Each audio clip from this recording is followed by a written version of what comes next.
Don't tell anyone. Not ever. I can do this. I can keep you safe if no one ever hears about it. The boy you hit this morning is Jimmy Baxter's son.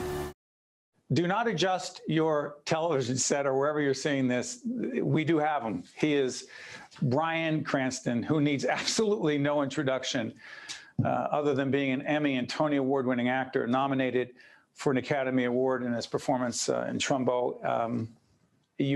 I say this to certain people, but you absolutely honor us by your presence. Bryan, thank you so much. Well, it's great to be here, Steve. Thank you for having me. Let me ask you, you're filming as we speak right now, the second season of Your Honor, which we loved. My wife and I are going back and watching Breaking Bad again, Walter White, and I'm just, not for this show, but because I wanted to go back and see it. When did you know that acting would be such a huge part of your life?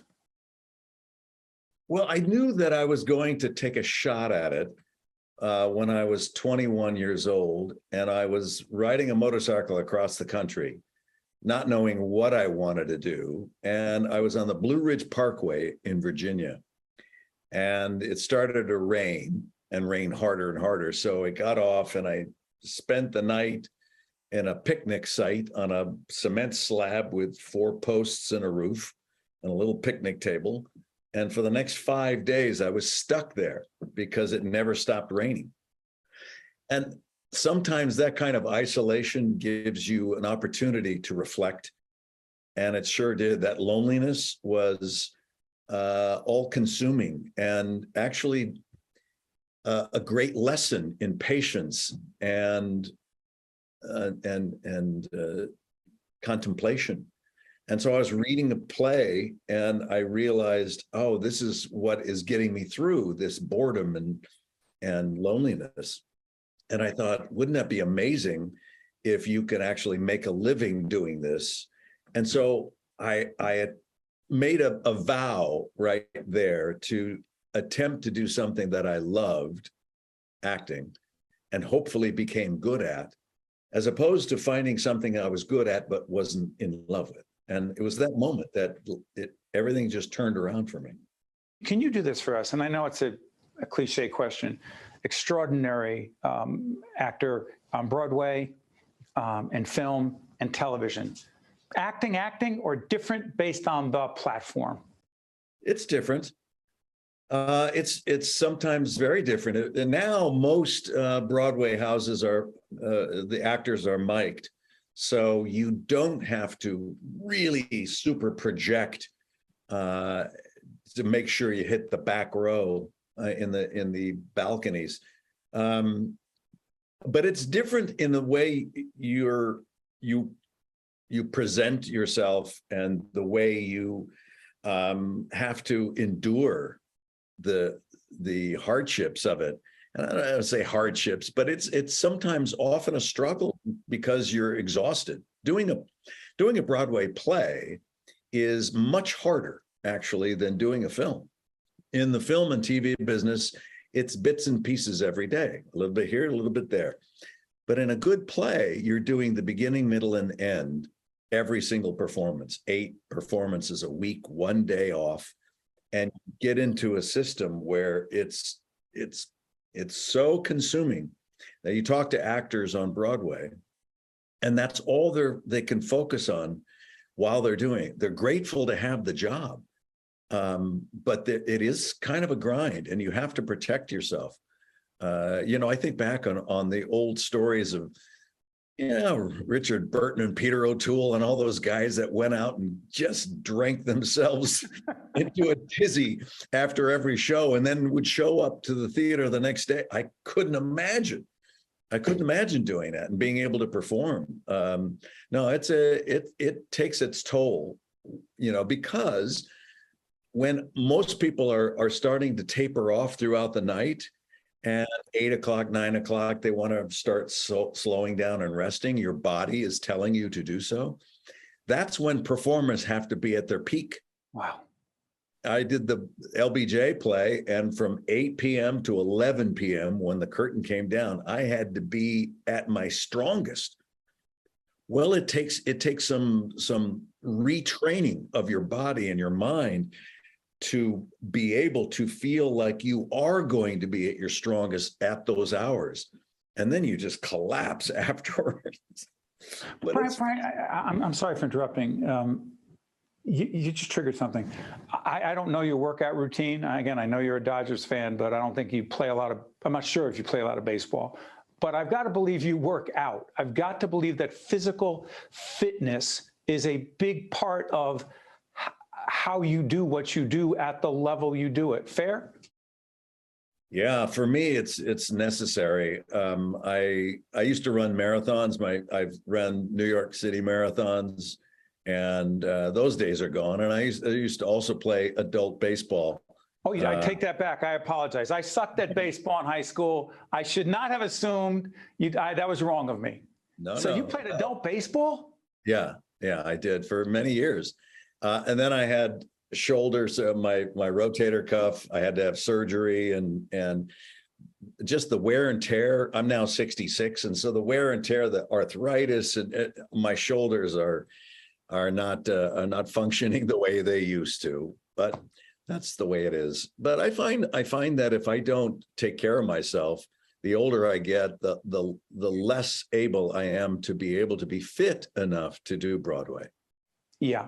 So, by the way, I would be remiss if I did not acknowledge that Georgette Timoney, our executive producer, and Bill Timoney, her longtime partner and spouse, they made the connection for us. And thank you for connecting with Brian to allow him to be with us. Georgette's telling me get back on track. Talk about Your Honor. So she's telling me she's all kinds of things going on in here. Your Honor, you're not just the star of it, and what an incredible story. Second season, Showtime, check it out. You're the executive producer. Mm-hmm. What does that mean? Help people understand that, because that's got to be complicated. It is. It's related. It's all part of the storytelling realm. Producer, writer, director, actor, we're all charged in our own lanes to being able to tell the story as best we can. Many times there's hyphenates, as I have done. I've written, directed, and acted, and produced. And so you kind of wear different hats. But it's possible. It's kind of like juggling. You know, at first it could be clumsy, but then you do it enough, you start to get used to it, and being able to realize there's balls in the air and they're coming down, and you still have to make it work. And I do enjoy it because I like the sense of knowing the entire entity of the story. And so as opposed to an actor, which really by nature, we're very self-centered animals. Part of our training as an actor is knowing what your character wants, how your character is going to get what they want, who is in your character's way to get what you want, so when you think about the training of it, it's very self-centered. And so it's nice for me to be able to see all aspects of the creative element, not just so myopic in the actor's point of view. Brian, I promised my wife, Jennifer, I'd ask you this as we're watching. I believe this season Breaking Bad started 2008, if I'm not mistaken? Yes. Okay. So going back first season. And for those of you who haven't seen it, it's not old. It's just iconic and important. Playing Walter White, I don't even know how to, I don't have the adjectives to describe, complex, multifaceted, a whole range of things going on. Did it change you? This is where the Bryan Cranston, the person, the actor, but it looks like such an incredibly intense role to play. What in any ways did it impact you, if at all, as a person? Well, I mean, from a general perspective, it changed my career trajectory for sure. There were several different things along the way, and I tell young actors this all times: you have to have patience, persistence, you have to have talent, and you have to wait for the luck to enter into that equation. No career in Hollywood is ever really achieved without a healthy dose of luck. And I have had it, whether it's the series Malcolm in the Middle, Breaking Bad, my Broadway shows. Seinfeld, I'm sorry for interrupting, Brian. Seinfeld, yeah, oh yeah, that little show. Go ahead, I'm sorry. Lucky breaks, lucky breaks. And I think it's great to look at it that way, because if you always look at these things that happen to you along a career as lucky breaks, it doesn't mean you don't put in the work. It's not mutually exclusive like that. You must put in the work. And then you hope for those lucky breaks. And by accepting them as breaks, you prevent any sense of entitlement to enter into your world, which is a good way to live, is that no one owes you anything. Just keep working. And that's where I credit my family and a work ethic that I learned from my mother's side of the family. And it's served me. You know, it just triggered something else for me. I've never been great with rejection, and all the networks that fired me or didn't renew my contract or told me not to come back, I lost count. And that's why I'm happy to be with the public television family. That's not the only reason, but I've never been great with the rejection, the ego part of the insecurity part of it, the vulnerability, blah, blah, blah, blah, blah. But for you to, that's my world, your world.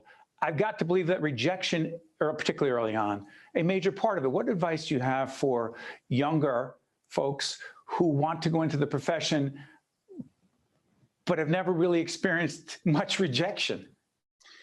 Well, I look at it from a different point of view. I don't look at it from that they love me or they don't love me. I look at it from a point of view of you are in it because you must love to do the art within you. That when an audition comes up for an actor, it's another opportunity to act. And your job is to go into that room or on Zoom and do your work. The decision of whether or not you will continue on being considered for that is not part of your work. Just keep focused on what you do well, and it will find its reward at some point down the road. You have to have faith in that. There's being able to go into a career as an actor requires a lot of trust and faith, that you answer the call that you're feeling inside of you. You put yourself in that position. You work really hard.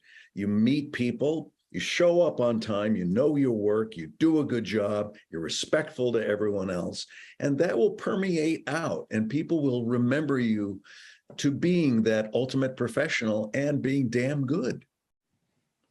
I have a feeling beyond all the accolades and the recognition you received, and I also want to acknowledge your biography, 2016, A Life in Parts, an author as well, and yes, a Dodger fan. You helped a lot of people, Brian, particularly those not interested in, have a passion for, believe they do, for acting, the arts. I cannot thank you enough for joining us. We wish you and your family and also the team at Your Honor, we look forward to Showtime. Showtime. Brian, again, you honor us. All the best. Thank you, Steve.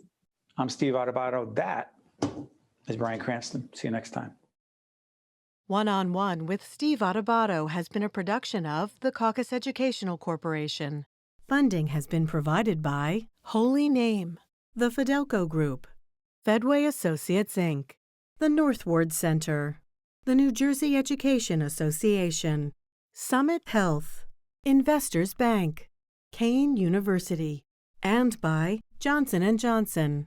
Promotional support provided by bestofnj.com and by northjersey.com and Local IQ, part of the USA Today network.